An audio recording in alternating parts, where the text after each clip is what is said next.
Next பார்த்தீங்கன்னா அன்சூட்டபிலிட்டி of product. அதே மாதிரி தகுதியற்ற பொருட்கள்னு சொல்லி பார்த்தீங்கன்னாக்கா the product quality durability and suitability may come under the category of product fitness what is claimed by the product advertiser must correspond to the product sold, but in actual practice it is not so. Item unsuitable for human consumption are sold in the market. Some item market as unbreakable, break with while using them. Battery having a label leak proof. It is more likely to leak. In all these eventualities, user consumer have to bear the consequence while producer manufacturer escape utilizing the loopholes in the legal system அப்படிங்கிறாங்க. அதே மாதிரி என்ன சொல்கிறாங்கனாக்கா பொருட்களின் தரம், நீடித்த உழைப்பு, பொருத்தப்பாடு ஆகியவை பொருட்களின் தகுதி என்ற வகையின் கீழ் வரலாம். தயாரிப்பாளர்கள் தங்களின் தயாரிப்பு பொருட்களை விளம்பரம் செய்யும் போது அதில் தெரிவிக்கும் அம்சங்கள் விளம்பரம் செய்யப்படும். அதே மாதிரி என்ன பண்ணுறாங்கன்னு சொல்லி பார்த்தீங்கன்னாக்கா அதில் வந்து நம்ம வந்து ப்ரொடியூஸ் பண்ணக்கூடிய பொருளில் வந்துட்டு பொருளின் தரம், நீடித்த உழைப்பு, பொருட்பாடு ஆகிய பொருட்களின் தகுதி என்ற வகையின் கீழ் வரும். எப்படி வந்து ப்ராடக்ட் வந்து இருக்குது, அதோட குவாலிட்டி என்ன, அது டியூரபிலிட்டி என்ன, நீடித்த உழைப்பு என்ன, பொருத்தப்பாடு சூட்டபிலிட்டினா பொருத்தப்பாடு, இதெல்லாம் சேர்ந்து என்ன இந்த குட்ஸோட குவாலிட்டி வந்து அதில் வந்து வரும் அப்படிங்கிறாங்க. அதே மாதிரி அட்வர்டைஸ்மெண்ட் வந்து பண்ணும்போது என்ன பண்ணிடுவாங்க, அந்த குட்ஸோட இது என்ன அப்படி அம்சம் என்ன அப்படிங்கிறது என்ன பண்ணிடுவாங்க, அதை வந்து மென்ஷன் வந்து பண்ணிடுவாங்க. அதே மாதிரி பொருட்கள் கட்டாயம் உள்ளடக்கி இருக்க வேண்டும். அதில் வந்து என்னென்ன நம்மளுக்கு அட்வான்டேஜ் இருக்குது, அதனால் நம்ம யூஸுங்கிறது என்ன பண்ண அட்வர்டைஸ்மெண்ட் வந்து கொடுத்துருக்கணும். அவ்வாறு இல்லை, ஆனால் நடைமுறையில் அவ்வாறு இல்லை. ஆனால் அப்படி வந்து என்ன கிடையாது, இந்த நடைமுறையில் வந்து அப்படி வந்து கிடையாது அப்படிங்கிறாங்க. மனித நுகர்வோருக்கு பொருத்தமற்ற பொருட்கள் சந்தையில் விற்பனை செய்யப்படுகிறது. அதேமாதிரி கன்சியூமருக்கு அன்சூட்டபிள் குட்ஸ் வந்து என்ன ஆகுதுன்னு பார்த்தீங்கன்னா மார்க்கெட்டில் என்ன ஆகுது, அதை வந்து விற்கிறாங்க அப்படிங்கிறாங்க. பொருட்கள் சந்தையில் விற்பனை செய்யப்படுகிறது. உடையாது என்று சான்றளிக்கப்பட்ட பொருட்கள் உபயோகப்படுத்தும் போது காலத்தில் உடைந்து விடுகின்றனர். அதேமாதிரி அதை வந்து உடையாது அப்படின்னு சொல்லி என்ன பண்ணுறாங்க, அன்பிரேக்கபிள் அப்படின்னு வந்து சொல்கிறாங்க. அது வந்து உடையாதுன்னு சொல்லி என்ன பண்ணுறாங்க சொல்கிறாங்க. ஆனால் என்ன ஆகுது, யூஸ் பண்ணும்போது என்ன ஆகுதுன்னு பார்த்தீங்கன்னா அது வந்து உடஞ்சிருது. அதே மாதிரி கசியாது என்று சான்றளிக்கப்பட்ட மேல் அட்டை கொண்டுள்ள பேட்டரிகள் கசிகின்றன. பேட்டரி வந்து என்ன பண்ண லீக் ப்ரூஃப் அப்படின்னு கொடுத்துருப்பாங்க. ஆனால் என்ன ஆகும், அது வந்து லீக் வந்து ஆகும் அப்படிங்கிறாங்க. இது போன்ற அனைத்து நிகழ்வுகளிலும் நுகர்வோர் பாதிக்கப்படுகின்றன. இது மாதிரி எல்லா இதுலேயும் கன்சியூமர் என்ன பண்ணுறாங்க, அவங்க வந்து அஃபெக்ட் வந்து ஆகிறாங்க. அதே மாதிரி உற்பத்தியாளர்களும் தயாரிப்பான சட்டத்தில் காணப்படும் ஓட்டைகள் வெளியே எளிதில் தப்பித்து விடுகின்றன. அதே ப்ரொடியூசர் மேனுஃபேக்சர் எஸ்கேப் வந்து ஆயிடுறாங்க. அவங்களுக்கு லீகல் சிஸ்டத்தில் என்னென்ன வந்து அந்த இதில் வந்து என்னென்ன ஓட்டைகள் வந்து இருக்குதோ அது மூலமாக என்ன பண்ணிடுறாங்க, அவங்க வந்து ஈஸியாக வந்து என்ன ஆயிடுறாங்கன்னு சொல்லி பார்த்தீங்கன்னா தப்பிச்சிடுறாங்க அப்படிங்கிறாங்க. அதேமாதிரி ஃபால்ஸ் அட்வர்டைஸ்மெண்ட் அப்படின்னு சொல்லி பார்த்தீங்கன்னா the main purpose of advertisement is to educate the consuming people and customer of various aspects of the product service. In reality, advertisement of convey very little information about the product. It makes false representation about the quality, price, grade composition, utility, graded performance, etc. Consumer who buy the product on the faith of claim made in advertisement are cheated அப்படிங்கிறாங்க. அதே மாதிரி பொய் விளம்பரம், சரியா, falls advertisement பொய் விளம்பரத்தின் முக்கிய நோக்கம் நுகர்வோர் மற்றும் பொருளை பயன்படுத்துபவர்களுக்கு பொருள் அல்லது சேவை குறித்த தகவலை அளிப்பதே ஆகும். அதேமாதிரி கன்சியூமருக்கு என்ன பண்ணுறாங்கன்னு சொல்லி பார்த்தீங்கன்னாக்கா விளம்பரத்தோட முக்கிய நோக்கம் என்ன, பொருளை பயன்படுத்துறது எப்படி அப்படிங்கிறத கொடுக்குறது தான் அதோட சர்வீஸு கொடுக்குறது தான் பொருள் அல்லது சேவை குறித்த தகவலை அளிப்பதே ஆகும். அதே அதோட சர்வீஸ் என்னன்னு, ப்ராடக்ட் அண்ட் சர்வீஸ் என்னங்கிறத அட்வர்டைஸ்மெண்ட் மூலமாக என்ன பண்ணிடலாம், நம்ம வந்து கொடுத்துடலாம். அதுதான் மெயின் பர்பஸ் அப்படிங்கிறாங்க. ஆனால் நடைமுறையில் in reality advertisement convey very little information about the product. அதேமாதிரி ஆனால் நடைமுறை விளம்பரங்கள் பொருள் குறித்த மிகச்சிறிய அளவிலே வெளிப்படுத்தப்படுகின்றனர். ஒரு சுமாராக வந்து தான் என்ன பண்ணுறாங்க, ஸ்மால் சைஸில் தான் என்ன பண்ணுறாங்க அந்த குட்ஸை பார்த்தீங்கன்னா டீட்டெயில் வந்து நம்மளுக்கு வந்து அட்வர்டைஸ்மெண்ட் வந்து பண்ணுறாங்க. Many time it make false representation about the quality, price, price, grade, composition அப்படிங்கிறாங்க. அதேமாதிரி என்ன சொல்கிறாங்கன்னு பார்த்தீங்கன்னாக்கா, பொருள் குறித்த தகவல் சிறிய அளவிலே வெளிப்படுத்தப்படுகின்றன. விளம்பரங்கள் பொருளின் தரம், விலை, உள்ளடக்கம், பயன்பாடு, உத்தரவாதம், செயல்திறன் குறித்த தவறான கருத்துக்களை பரப்பப்படுகிறது.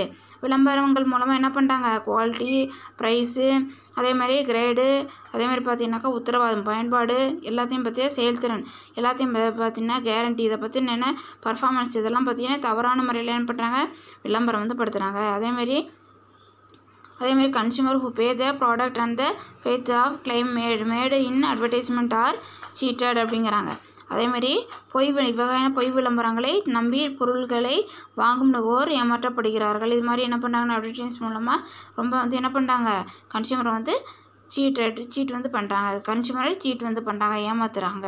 அதேமாதிரி பார்த்தீங்கன்னா நெக்ஸ்ட் வந்து those consumerism has emerged and involved out of outcome of sufferings and exploitation of consumer whose sole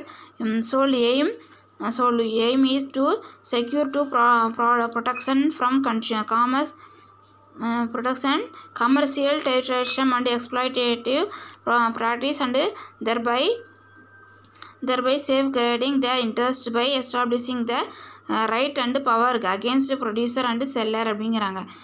ஆகவே இது போன்ற நுகர்வோர் சுரண்டல்கள், நுகர்வோர் இன்னல்கள் போன்றவற்றின் வெளிப்பாடே நுகர்வியல் ஆகும். இதுக்கெல்லாம் வந்து என்ன வந்து வந்திருக்குன்னு சொல்லி பார்த்தீங்கன்னா கன்சியூமரிசம். இதெல்லாம் வந்து சரி பண்ணுறதுக்கு தான் என்ன வந்து கொண்டு வந்திருக்காங்க, எக்ஸ்ப்ளாய்டேஷனு, அது மாதிரி மக்களை வந்து ஏமாத்துறது, இதெல்லாம் வந்து சரி பண்ணுறதுக்கு தான் என்ன பண்ணியிருக்காங்க, கன்சியூமரிசத்தை வந்து கொண்டு வந்திருக்காங்க. நுகர்வோரியலின் நோக்கம் வணிக பயங்கரவாதம் மற்றும் சுரண்டல் நடைமுறைகளில் இருந்து நுகர்வோரை பாதுகாத்து பொருட்களின் விற்பனையாளர்களுக்கு எதிரான நுகர்வோர் உரிமைகளையும் அதிகாரங்கள் நிலைநாட்டுவதே நுகர்வோரின் முதன்மை நோக்கமாகும். அதே மாதிரி என்ன பண்ணுறாங்கன்னா நுகர்வோரின் நோக்கம்னாக்கா வணிக பயங்கரவாத சுரண்டல். இந்த பிஸ்னஸில் வந்து என்ன பண்ணுறாங்கன்னு சொல்லி பார்த்தீங்கன்னா கன்சியூமர் வந்து என்ன பண்ணுறாங்க, நிறைய வந்து ஏமாத்துறாங்க. அந்த ஏமாத்துத்தனத்தையும் பொருட்களை விற்பனை செய்யும்போது அதுக்கு எதிராக வந்து நுகர்வோர் விற்பனை செய்கிறாங்கன்னா இந்த பொருளில் வந்து அவங்களுக்கு என்ன ரைட்ஸ் இருக்குது, அவங்க பவர் வந்து என்ன இருக்குங்கிறத என்ன பண்ணுறாங்க, அவங்களுக்கு வந்து எடுத்து வந்து சொல்கிறத யாரோட எய்ம்னு சொல்லி பார்த்தீங்கன்னா இந்த கன்சியூமரத்தோட எய்ம் அப்படின்னு வந்து சொல்கிறாங்க. அதேமாதிரி நெக்ஸ்ட் என்னன்னு சொல்லி பார்த்தீங்கன்னாக்கா consumerism and need for consumerism, cost of consumerism அப்படிங்கிறாங்க. இதில் வந்து என்ன கொடுத்துருக்காங்கன்னு சொல்லி பார்த்தீங்கன்னாக்கா கான்செப்ட் சரியா, கருத்து வந்து நுகர்வோரில் மற்றும் அதன் தேவைகள். அதில் கான்செப்ட் ஆஃப் கன்சியூமரிசம்னாக்கா நுகர்வோரின் கருத்து. It is the social force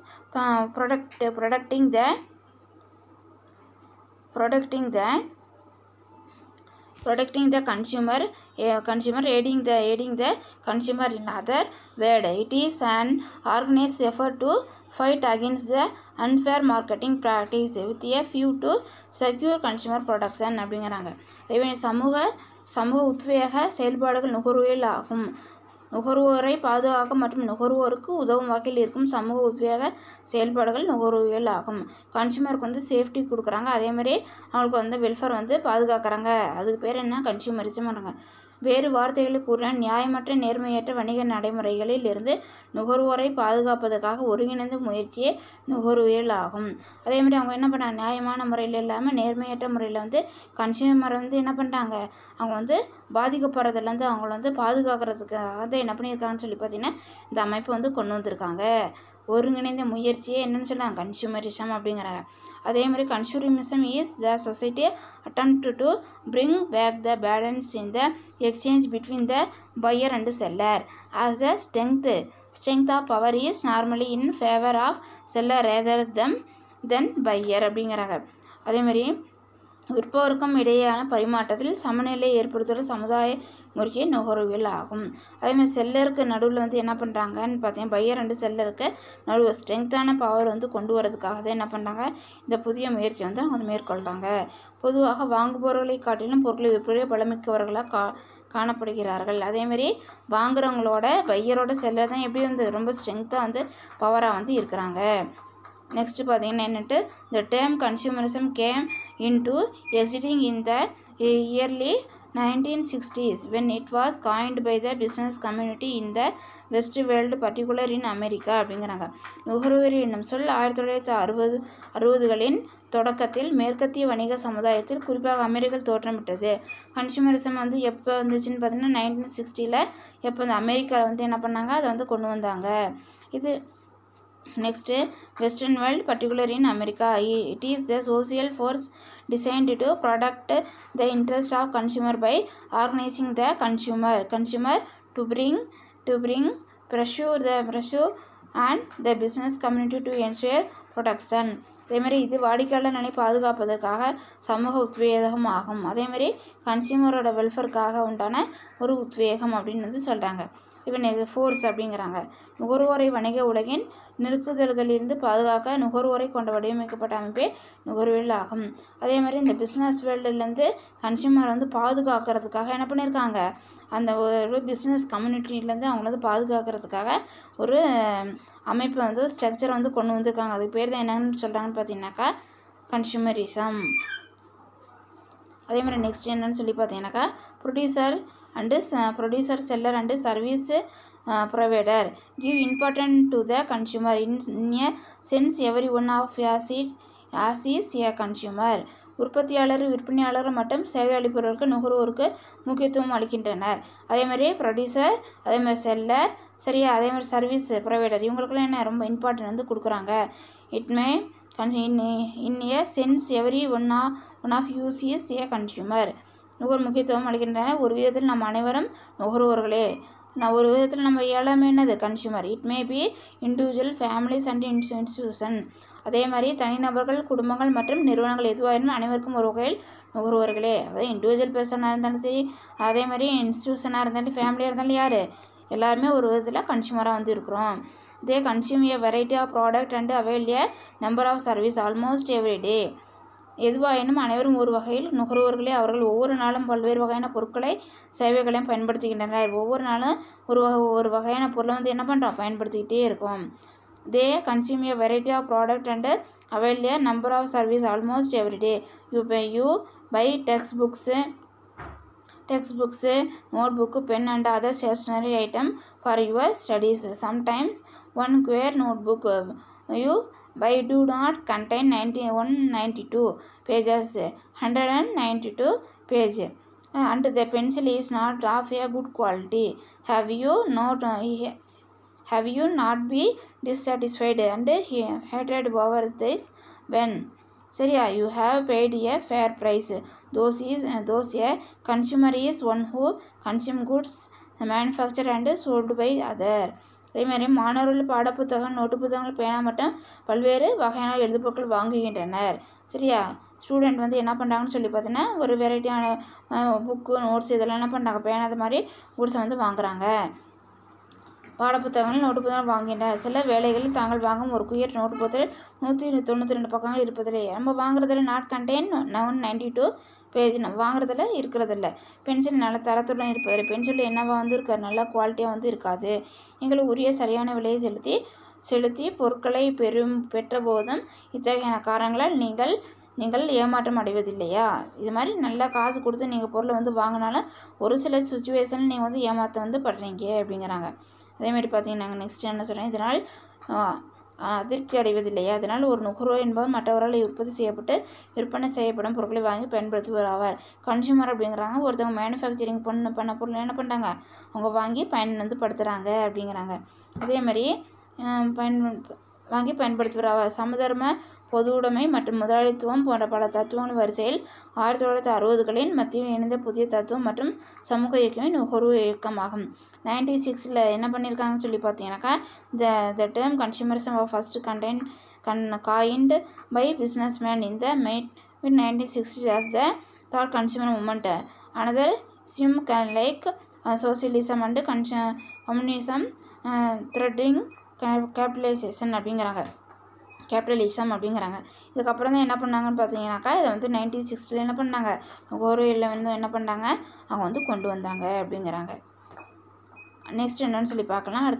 அடுத்தது அதோட டெஃபினேஷன் வந்து கொடுத்துருக்காங்க.